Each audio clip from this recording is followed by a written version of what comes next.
One of the aspects of Genesis that we haven't covered yet is opposites.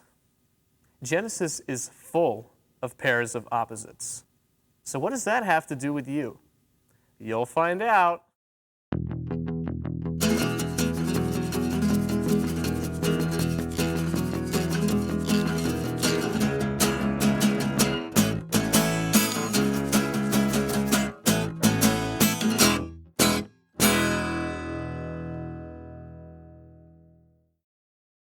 Consider the opposites in Genesis.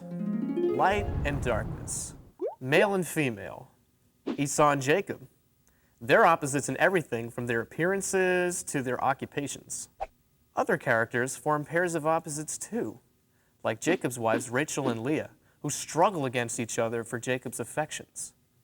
And then there are the opposites of the Joseph story, like the contrast between the 7 years of abundance in Egypt and the 7 years of famine.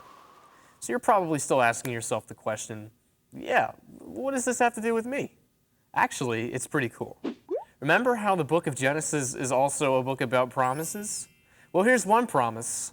The opposites in this book, and in our lives, can never undermine God's covenant with us. That's what this book of the Bible proves. And it's a reassurance for us, even today. Sure, it may seem like our lives can be full of conflicting forces. Happiness and sadness, hope and disappointment, success and failure.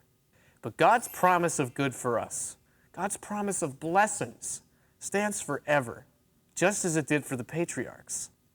And also, like the patriarchs, we see the reality and power of God's promises as we rise above those opposites, as we stay faithful to God no matter what. That's when we see the truth of the greatest promise of all, the promise of Genesis 1:31.